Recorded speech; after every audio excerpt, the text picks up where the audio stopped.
In life, we inevitably encounter gossip and backbiting. Sometimes, those we consider closest to us can be the very ones who spread harmful words behind our backs. These words can shake our confidence, making us question our self-worth. But let's pause for a moment and try to see this through the lens of Stoicism, a philosophy championed by thinkers like Marcus Aurelius, Epictetus, and Seneca. Stoicism teaches us not to be ruled by others' words, but to control our own reactions instead. Gossip is not a dagger meant to wound you. It's a challenge that helps you better understand your own strength. So how do you recognize when someone is talking bad about you? And how can you respond to it with calmness? Let's explore these 7 signs, not only as a means of detection, but as opportunities to practice equanimity, mature your thoughts, and grow stronger in spirit. Signs 1. Avoiding eye contact. A Stoic's journey in modern America. John Thompson was a seasoned project manager living in the heart of Silicon Valley. With years of experience under his belt, John was respected not just for his skills, but also for his integrity and unwavering professionalism. He had climbed the corporate ladder not through cutthroat competition, but by fostering good relationships and maintaining a steady hand through turbulent times. Life in the tech industry was fast-paced and unpredictable, but John had always managed to navigate it with a sense of calm that set him apart. What many of his colleagues didn't know, however, was the secret behind John's unshakable composure: Stoicism. John had discovered this ancient philosophy years ago during a difficult period of his life, and it had transformed his outlook entirely. He adopted the Stoic mindset as a guiding principle, allowing him to remain unruffled by office politics, unexpected setbacks, and the everyday stressors that often overwhelmed others in his field. However, no philosophy can fully shield you from the pain of rejection, and John found himself facing one of Stoicism's greatest tests. It started one ordinary Wednesday morning. As John entered the office, he carried a fresh cup of coffee in one hand and a stack of project files in the other. He was looking forward to another productive day, with a couple of important meetings lined up. Yet, as he approached his usual group of coworkers, he felt a strange shift in the air. Mary, who typically greeted him warmly, turned away, pretending to be absorbed in her phone. Ben, who always exchanged a friendly nod, seemed unusually focused on the floor tiles. The usual laughter and chatter faded into an awkward silence. John paused, feeling a pang of confusion and disappointment. He wondered, did I do something wrong? Or, is there something they're not telling me? These questions swirled in his mind, and for a moment, doubt began to creep in. But then, the Stoic principles that had become second nature to him started to take hold. John remembered one of Epictetus's most profound teachings. It's not what happens to you, but how you react to it, that matters. He took a deep breath and reminded himself that he could not control the actions or attitudes of others, only his own response. It was a test, he realized. The discomfort of being subtly excluded and having eyes averted was just another challenge for him to face with resilience and calm. During his lunch break, John retreated to a nearby park, a place he often visited to clear his mind. It was quiet there, with the rustling leaves and birdsong providing a sense of serenity that contrasted with the tension he felt in the office.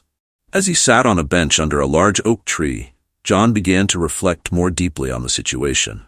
He considered various reasons for his coworkers' behavior. Perhaps there was a misunderstanding, or maybe they had heard something negative about him. Whatever the case, John understood that he couldn't allow such things to dictate his self-worth.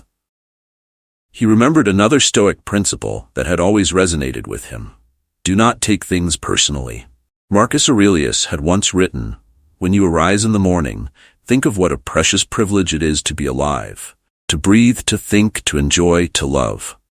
These words reminded John that his focus should be on the things he could control, his own actions, thoughts, and sense of inner peace. The opinions of others, no matter how unjust or unkind, did not have the power to define him unless he let them. Over the next few days, John continued to notice signs of avoidance from his colleagues. Not only did the avoidance manifest through a lack of eye contact, but it also became evident in group discussions and casual interactions. He was no longer included in spontaneous lunches or after-work gatherings, events he had always been part of before. Yet, instead of allowing bitterness to fester, John chose to view this as a chance for personal growth. John understood that gossip and exclusion were part of human nature, especially in the competitive environment of Silicon Valley. He recalled the wisdom of Seneca, who once wrote, "What need is there to weep over parts of life? The whole of it calls for tears." But John wasn't interested in self-pity. He saw gossip as inevitable, but only as harmful as he allowed it to be. He knew that the real danger lay not in the words of others, but in his potential reaction to those words. One afternoon, Sarah, a junior team member whom John had mentored, approached him with an uneasy expression. "John," she began hesitantly, "I just wanted to let you know that I've heard some rumors about you in the office. They're not true, but they're going around." John looked at her, his expression calm and composed, reflecting the inner peace he had worked so hard to cultivate. "Thank you for telling me, Sarah," John replied sincerely. "But I'm not worried. I can't control what others say about me, but I can control how I respond." Sarah seemed relieved, impressed by John's ability to remain unaffected by the negativity around him. Rather than dwell on the gossip, John decided to embrace his newfound solitude as an opportunity for self-improvement. During his lunch breaks, he ventured out alone, returning to the park that had become his sanctuary. He found comfort in the stillness, drawing parallels to the Stoic philosophers who had often found strength in isolation. Marcus Aurelius, after all, had penned his meditations amidst the challenges of war and isolation. Inspired by this, John delved deeper into Stoic writings, exploring ways to handle criticism and rejection with grace. John came across a passage from Epictetus that struck a chord.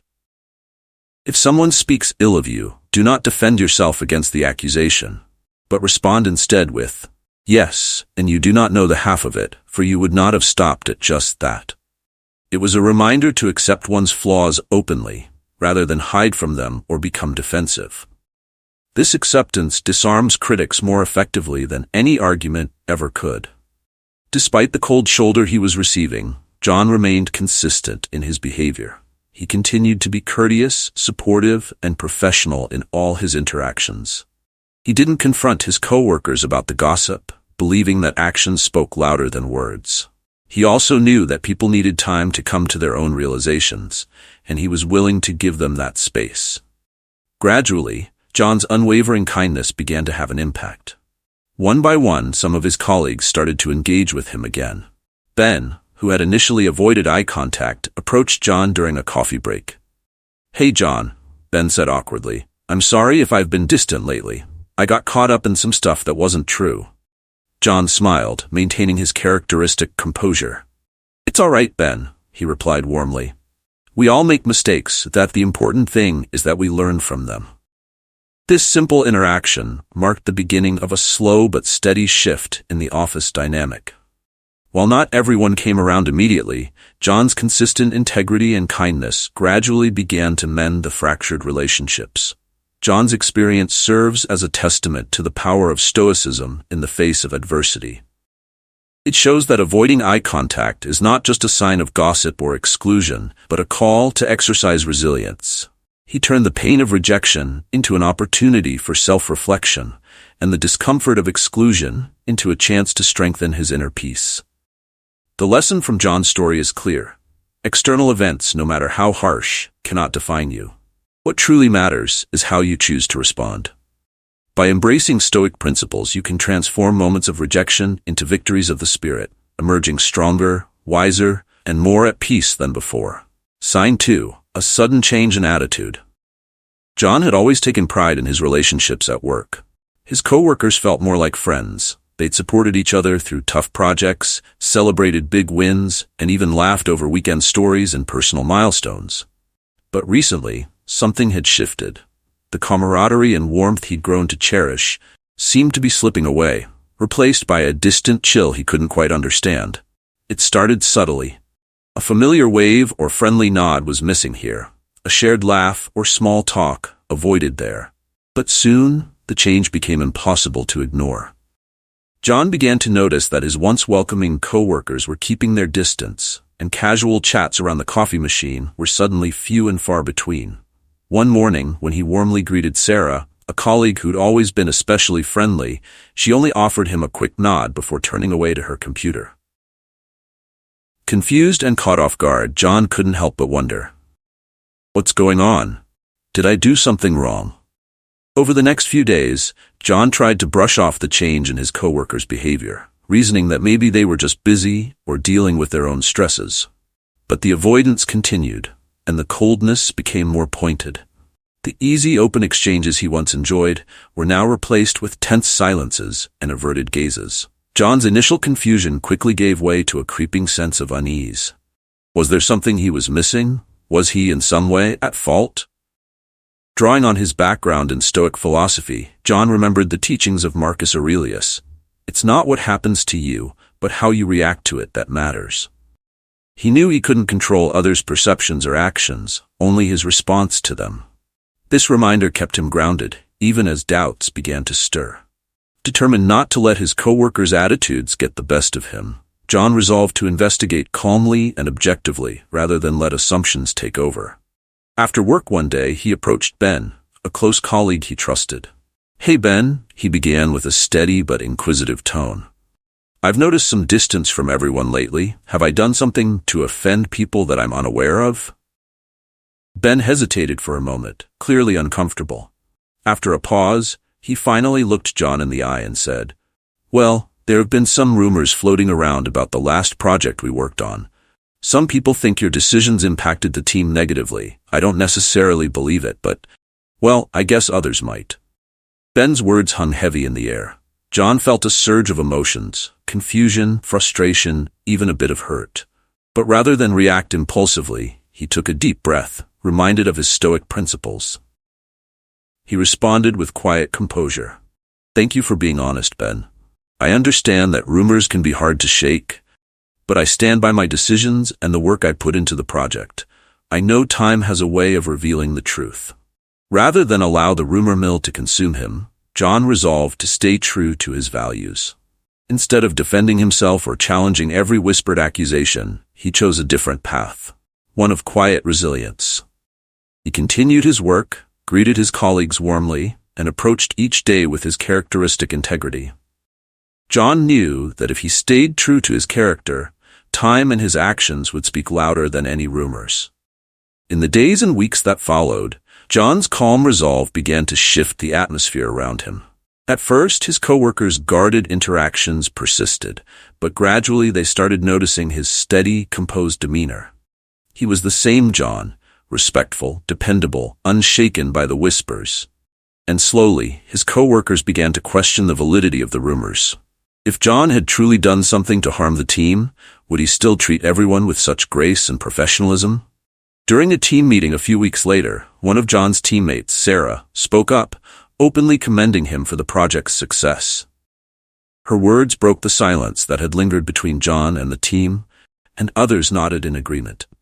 By maintaining his integrity and refusing to engage in defensive reactions, John had allowed the truth of his character to shine through. In time, the rumors faded, replaced by a newfound respect from his team. They saw that, no matter the challenges or gossip, John was unwavering in his commitment to his work and values. His calm endurance had not only dispelled the misunderstandings, but had also strengthened his colleagues' respect for him. This experience became a powerful lesson for John, underscoring the essence of Stoic wisdom.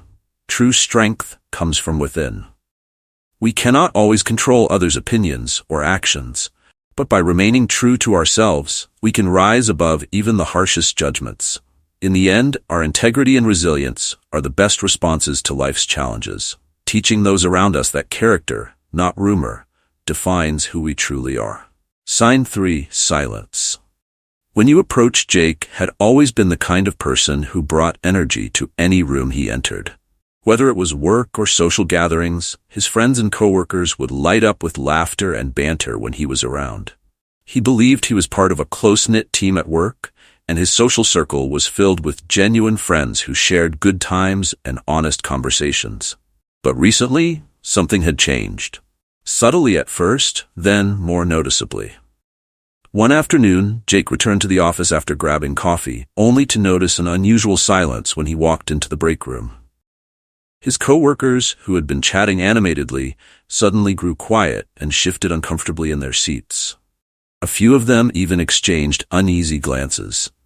It was a strange moment, almost like walking into a conversation that wasn't meant for his ears. Trying to brush it off, Jake chuckled and broke the silence with a casual, "Hey, what's going on? You all look like you just saw a ghost."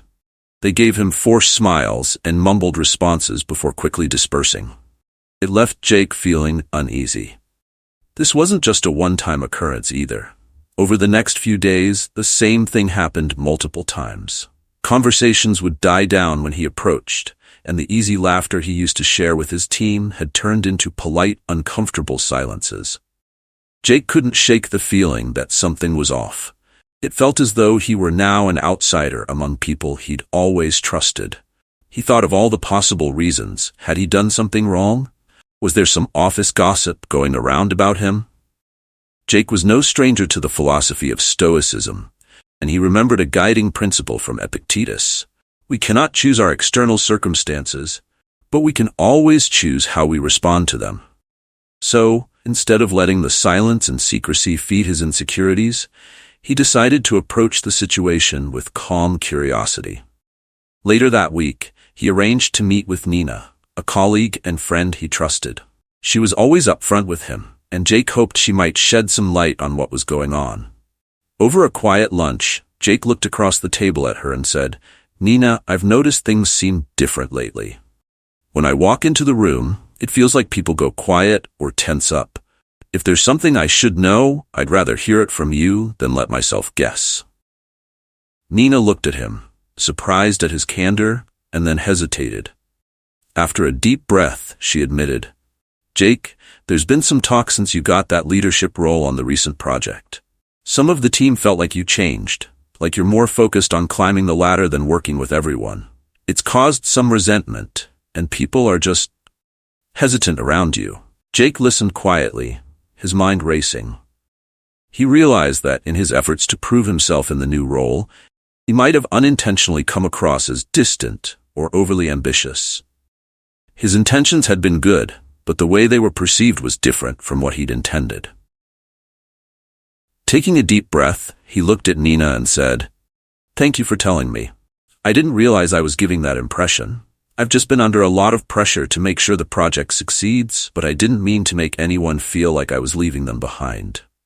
With Nina's encouragement, Jake decided to address the situation head-on with the team.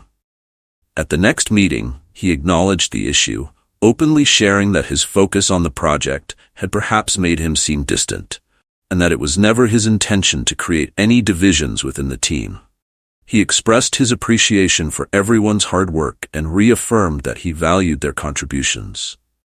Gradually, things began to change. By confronting the silence with openness and humility, Jake bridged the gap that had formed between him and his colleagues. The team's conversations started to feel natural again, and that old camaraderie slowly returned. This experience taught Jake an invaluable lesson. Sometimes, when people go quiet around you, it's not about them hiding secrets. It could be a reflection of unspoken tensions or misunderstandings. By choosing to face the silence with vulnerability and honesty, Jake was able to mend his relationships and rebuild the trust that truly mattered to him. Sign 4. Hearing rumors. Alex had always valued integrity, both in himself and in others. As a senior project manager at a tech company in New York, he'd put years of hard work into earning a reputation as someone who cared deeply about his team and their shared success. He'd been there to help coworkers with everything from tight project deadlines to personal crises, believing that a strong team was built on trust, loyalty, and mutual support. So, when whispers about him started circulating around the office, he felt blindsided. The rumors first came to him through his close friend at work, Jess. One afternoon, they were grabbing coffee in the break room when she shifted awkwardly, as if debating whether to say something. Finally, she took a deep breath and said, "Alex, I didn't know if I should bring this up, but I think you should know. There's talk going around that you're only in it for yourself. People are saying you're trying to make others look bad to get that senior director role." Alex felt like he'd been punched in the gut. He was stunned. Trying to make others look bad? The accusation went against everything he stood for.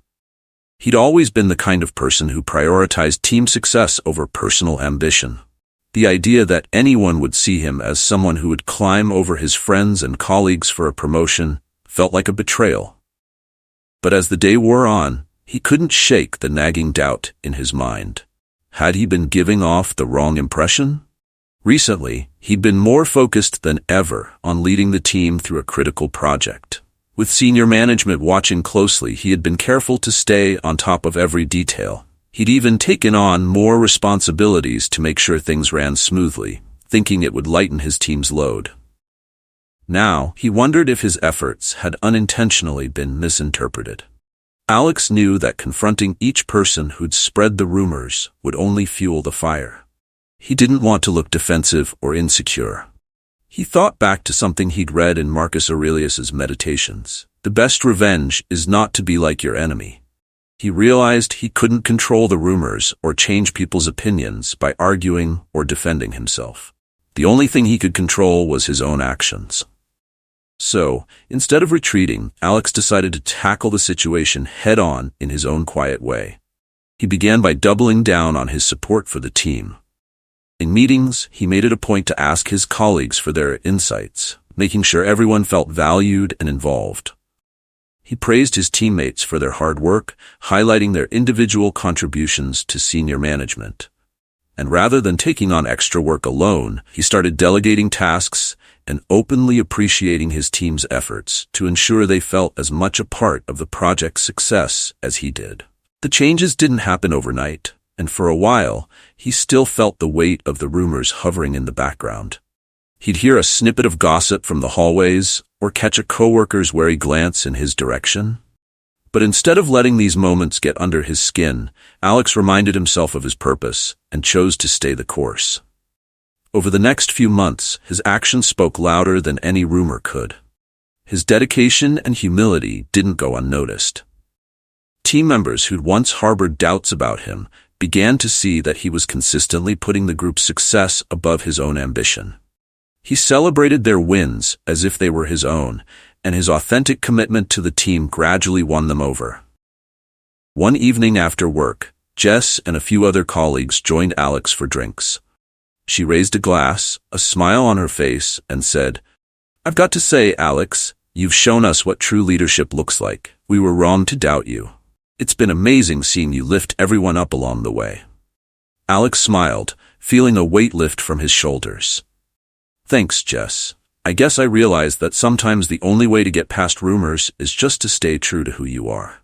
Actions speak louder than words, right?" Through the experience, Alex discovered a deeper strength within himself. He learned that while he couldn't control what others said about him, he could control how he responded. By choosing to remain true to his values and act with integrity, he had managed to silence the rumors and rebuild trust with his team. The lesson stayed with him. Character isn't proven by defending against whispers, it's revealed in how we show up, even when others doubt us. In the end, the respect and trust he earned was far more lasting than any rumor could ever be. Sign 5. Frequent exclusion from social or work gatherings. For years, Sarah had been a valued member of her team at a dynamic marketing firm in Los Angeles. Known for her creativity and ability to bring people together, she enjoyed a close bond with her coworkers. They often spent time together outside of work, celebrating milestones, grabbing drinks after long projects, and sometimes even planning weekend getaways. For Sarah, her coworkers felt more like friends than colleagues. But recently, things had started to feel different. It began with small things: overheard conversations about events she hadn't been invited to, or brief mentions of gatherings that had happened over the weekend. Initially, she brushed it off, assuming it was a mix-up or that her teammates thought she was too busy. However, the occurrences became more frequent, and Sarah found herself excluded from more and more social and work-related gatherings. One day, she walked into the break room and overheard her colleagues talking excitedly about a dinner they'd had over the weekend. They shared laughs about funny moments and inside jokes that she didn't understand. And when they noticed her, the laughter quickly faded. Her coworkers exchanged awkward glances, clearly uncomfortable with her presence, as if they had been caught. They quickly changed the subject, leaving Sarah feeling invisible and isolated. Hurt and confused, Sarah wondered if she had done something to offend them. She went over her recent interactions, trying to figure out if she had unintentionally hurt or alienated anyone. When she couldn't find any clear reason for the distance, she began to feel a creeping sense of self-doubt. She questioned if there was something inherently wrong with her or if her team had simply outgrown her. Sarah decided to take a step back and reflect on the situation through the lens of Stoic philosophy, which she had recently started studying to build resilience. She remembered the Stoic idea that we should not dwell on things we cannot control, and instead focus on how we respond. Marcus Aurelius once said, "The happiness of your life depends upon the quality of your thoughts." This resonated deeply with Sarah, and she realized she could choose how to interpret and respond to the situation. Rather than confront her coworkers directly or allow the exclusion to impact her sense of self-worth, she decided to take a proactive approach. Sarah resolved to continue bringing positive energy to her work and interactions, regardless of how others behaved.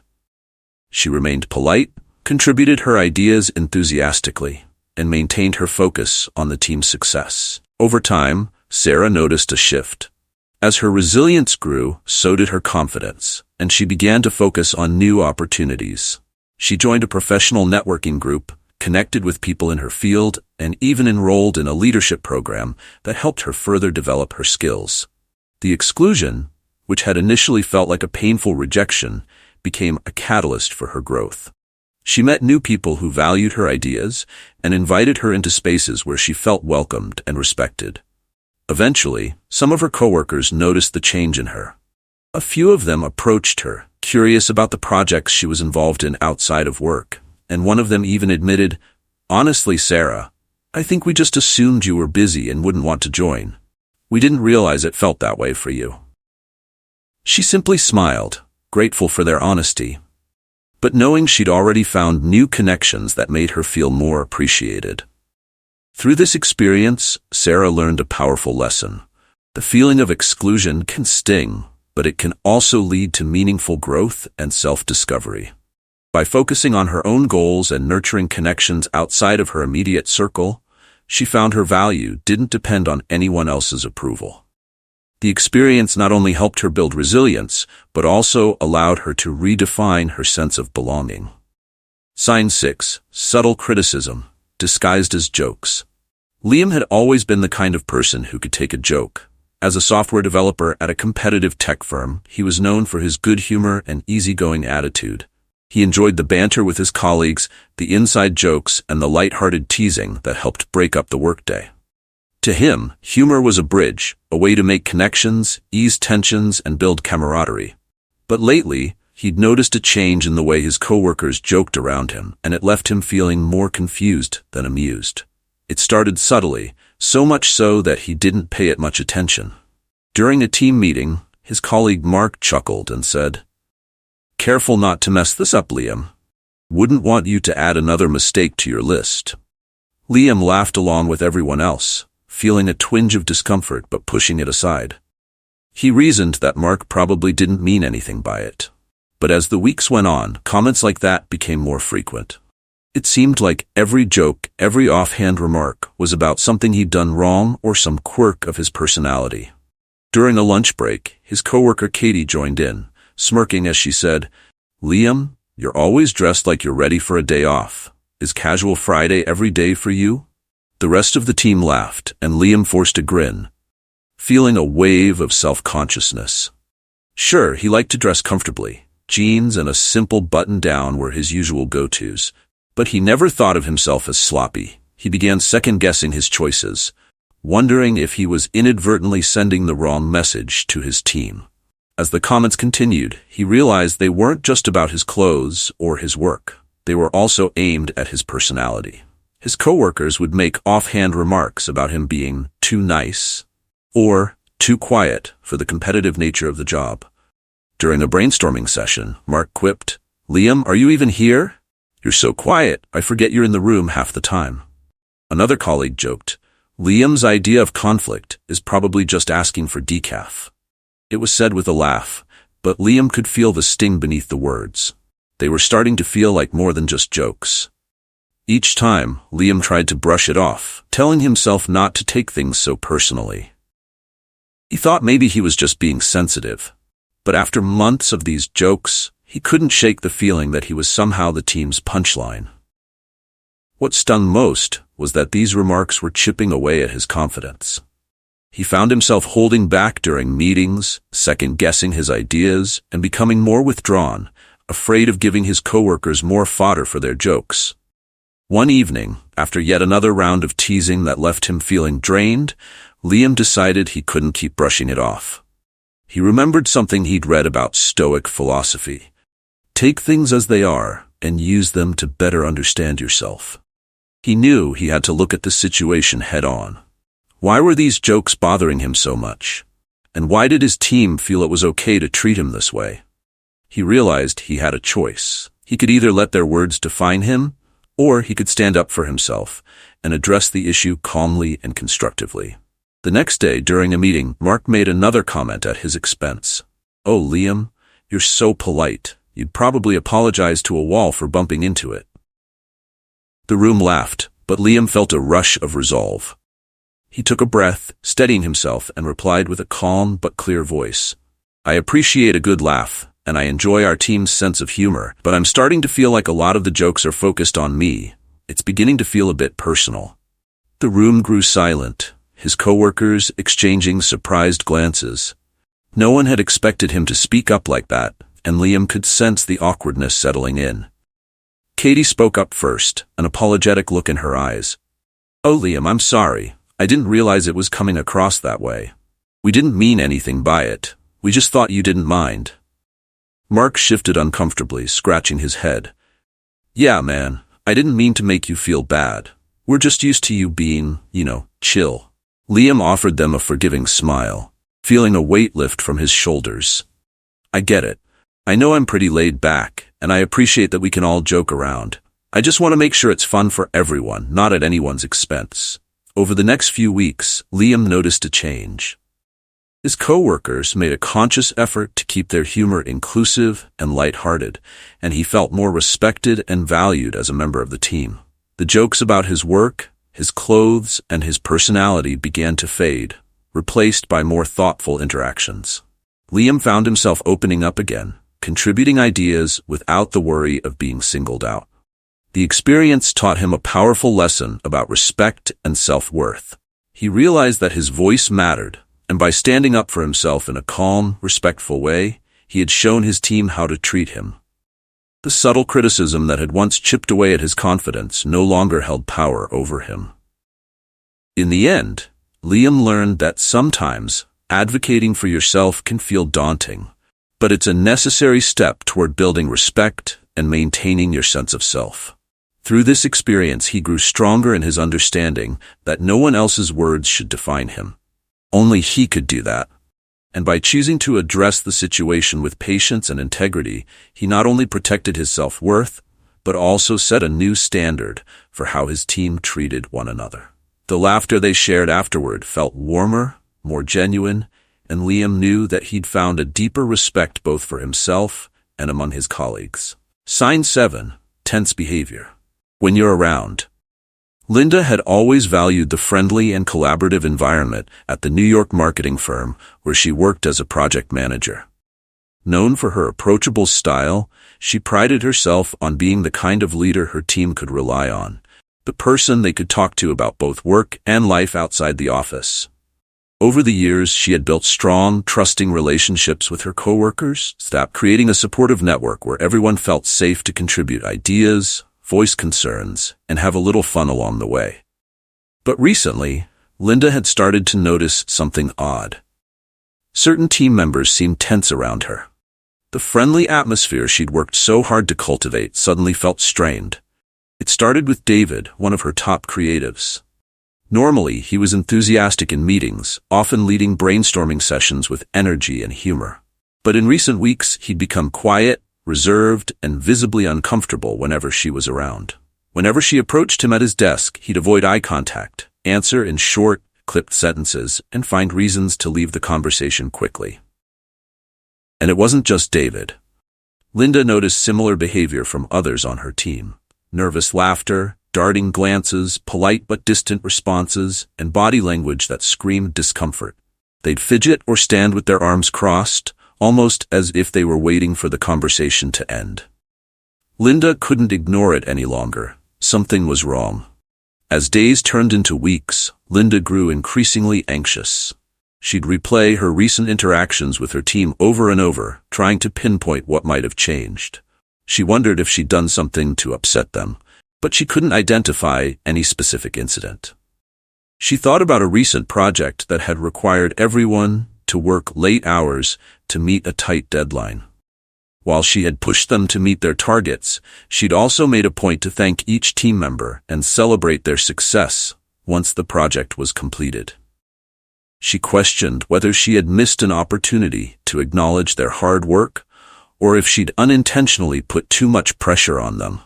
Her mind began spiraling into worst-case scenarios. Had she somehow damaged the friendly dynamic they once shared? Was she becoming the type of manager she'd promised herself she'd never be? Distant, demanding, or critical? The more she dwelled on it, the more self-conscious she became, and the tension only seemed to grow as her team continued to avoid her gaze.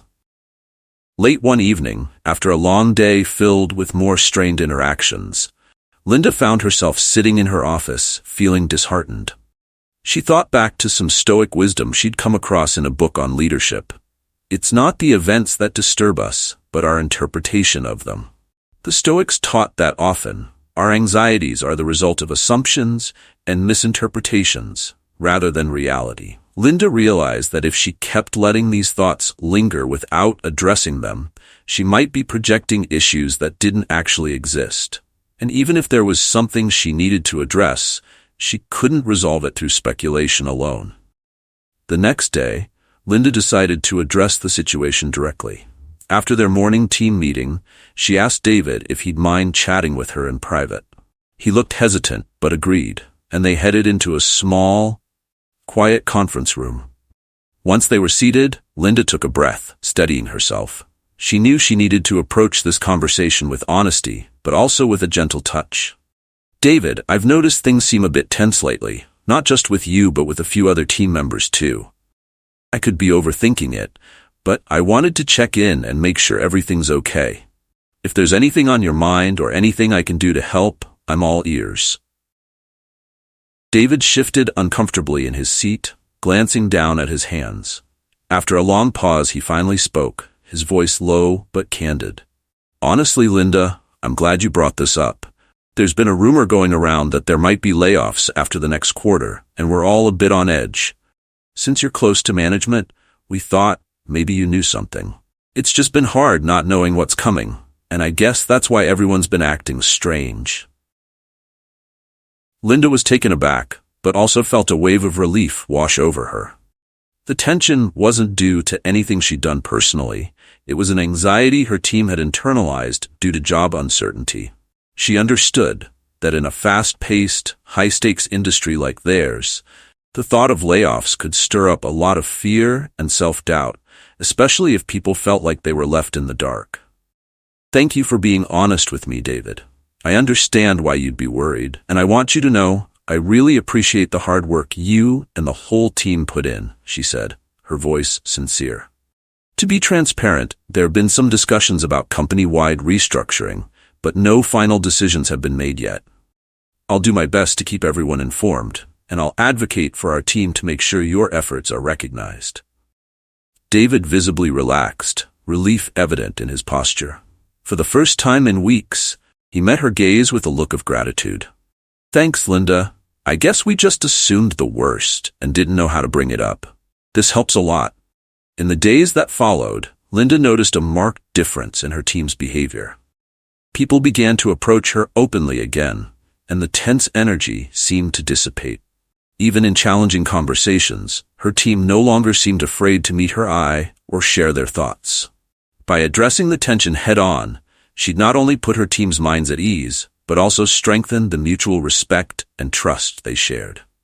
Through this experience, Linda learned an invaluable lesson about leadership and the power of open communication. When people seem tense or withdrawn, it's often more about their own fears and insecurities than anything we've done.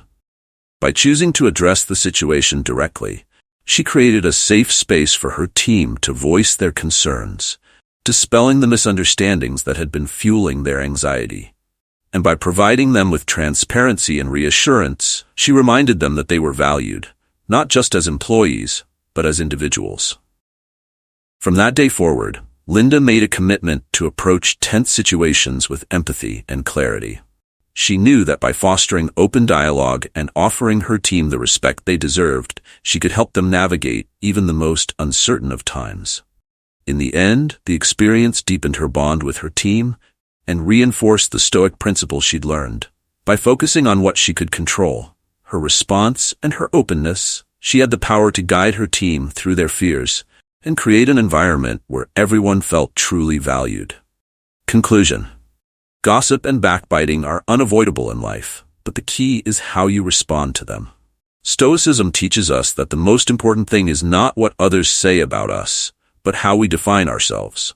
Turn negative words into valuable lessons. Use exclusion as an opportunity for self-discovery, and let criticism sharpen your mind.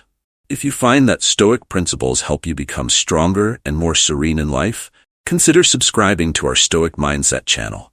Don't forget to like, share, and turn on the notification bell so you won't miss any new videos about Stoic philosophy.